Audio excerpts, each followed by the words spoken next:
اعوذ باللہ من الشیطان الرجیم بسم اللہ الرحمن الرحیم السلام علیکم ورحمۃ اللہ وبرکاتہ۔ بچوں میں گوہر میم ہوں۔ چلیے آج کا اپنا سبق شروع کرتے ہیں، جیسا کہ ہمارا موضوع ہے جابر بن حیان۔ یہ وہی طریقہ ہے جسے ہم سبلیمیشن کہتے ہیں۔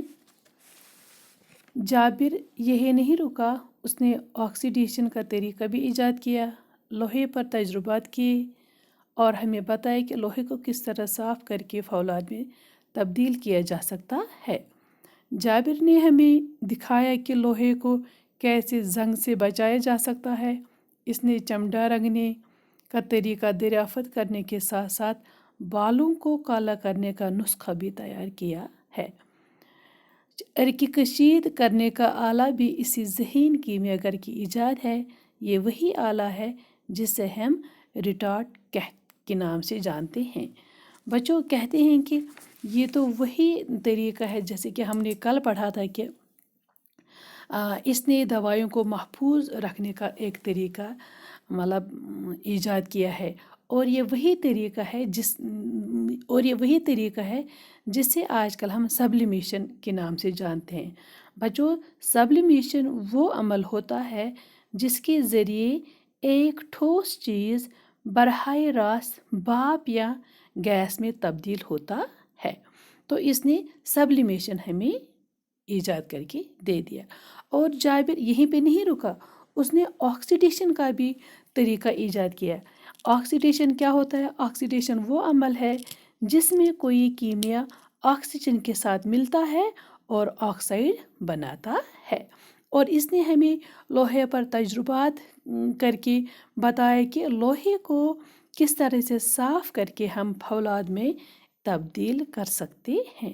اور یہ تو وہی جابر ہے جس نے ہم کو بتایا کہ لوہے کو کیسے زنگ سے بچایا جا سکتا ہے، اور اس نے چمڑا رنگنے اور بالوں کو کالا کرنے کا نسخہ بھی ہمیں بتایا ہے۔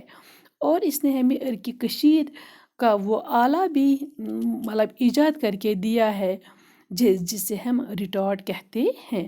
بچوں عرق کشید وہ آلہ ہے جو ہم پانی صاف کرنے میں ڈسٹلیشن یا عرق کشید میں استعمال کرتے ہیں۔ شاباش، چلے آگے چلتے ہیں۔ جابر نے ہی معدنی تیزاب ایجاد کیا۔ تیزاب ایک نہایت ہی کارآمد کیمیا ہے۔ کلمی شورے کا تیزاب نائٹرک ایسڈ ایجاد کرنے کا سہرا بھی اسی کے سر ہے۔ نائٹرک ایسڈ بناتے وقت اس کے کافی برتن ضائع ہوئے۔ وہ جس برتن میں یہ تیزاب رکھتا تھا تو اس میں سوراخ ہو جاتا تھا۔ جابر نے اس بات کی پرواہ نہ کی بلکہ قسم قسم کے برتنوں میں اس تیزاب کو جمع کرنے کی کوشش کی۔ اس تیزاب میں اس کے تمام برتنوں میں سوراخ ہو گئے۔ اس کے پاس چاندی کی ایک کٹوری تھی۔ اس نے تیزاب کو اس کٹوری میں جمع کرنا چاہا تو اس میں بھی سوراخ ہو گیا۔ اب اس کے پاس سونے کا ایک برتن بچا تھا۔ اس نے اسے بھی آزمایا۔ سونے کی اس برتن پر تیزاب کو کوئی اثر نہ ہوا۔ اس کے پاس شیشے کا برتن تھا، اس پر بھی اس نے تجربہ کیا، یہ بھی اس تیزاب کے اثر سے محفوظ رہا۔ چنانچہ اپنے تجربات کا ذکر کرتے ہوئے جابر لکھتا ہے، کہتے ہیں کہ یہ جو جابر ہے، جابر نے ہمیں معدنی تیزاب بھی ایجاد کر کے دیا جس کو ہم منرل ایسڈ بولتے ہیں۔ اور یہ تیزاب بیٹا کیا ہوتا ہے؟ یہ ایک کارآمد کیمیکل ہوتا ہے۔ اور اس نے کلمی شورے کا تیزاب یعنی کہ نائٹرک ایسڈ بھی ایجاد کیا ہے۔ نائٹرک ایسڈ بنانے کے لیے اس نے بہت سارے برتنوں کا استعمال کیا اور اس کے بہت سارے برتن ضائع ہو گئے۔ اس نے اس نائٹرک ایسڈ کو بہت سارے برتنوں میں رکھا تھا، جو بھی اس کے پاس برتن موجود تھے، تو جو ہی وہ اس تیزاب کو جمع کرنے کی کوشش رکھتا تھا تو اس کے پاس جتنے بھی برتن تھے ان میں سوراخ ہو جاتا تھا۔ پھر آخر میں اس کے پاس ایک چاندی کی کٹوری تھی، اس نے اس میں بھی رکھا، اس تیزاب کو رکھا اس چاندی کی کٹوری میں، تو چاندی کی کٹوری میں بھی سوراخ ہو گیا۔ پھر اس کے پاس سونے کا ایک برتن بچا تھا، اس نے اس برتن میں تیزاب ڈالا تو وہاں پہ تیزاب ٹھیک رہا اور سونے کا برتن بھی صحیح سلامت رہا۔ سونے کے برتن میں اس تیزاب سے کوئی سوراخ نہیں ہوا۔ پھر اس کے پاس ایک شیشے کا برتن تھا تو اس نے اس پہ بھی یہ تجربہ کیا تو تیزاب کے اثر سے بھی شیشے کا برتن محفوظ رہا۔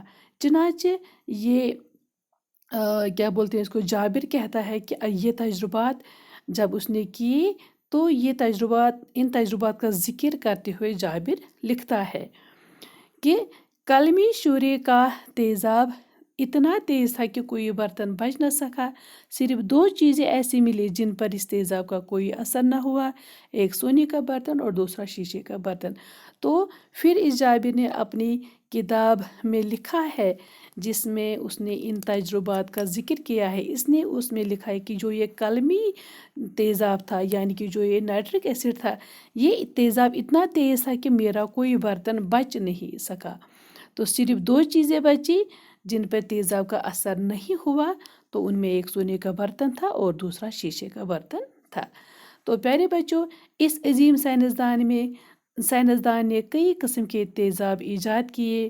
اس نے سونا پگھلانے والا بھی تیزاب بھی ایجاد کیا، اس نے مختلف قسم کے تیزاب تیار کیے۔ تو یہ تیزاب تیار کرتے وقت اس کی آنکھیں بھی خراب ہو گئی اور یہ تیزاب بناتے وقت اس کی انگلیاں بھی جل گئی، لیکن اس نے ہمت نہیں ہاری، اس نے تحقیق کا کام نہیں چھوڑا۔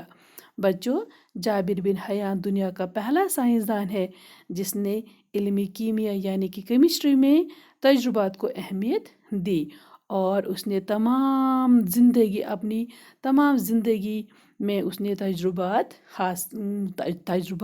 کیے، اور اس جابر کو علم کیمیا یعنی کہ کیمسٹری کا بابائے آدم یعنی کہ فادر آف کیمسٹری مانا جاتا ہے۔ یہ ایک عظیم سائنسدان ہے جس کو یہ نام دیا گیا ہے کہ بابائے آدم یعنی کہ فادر آف کیمسٹری۔ تو اس علم کیمیا کو جابر نے بہت کچھ دیا ہے۔ علم کیمیا بابائے آدم جابر بن حیان کی مرہون منت ہے۔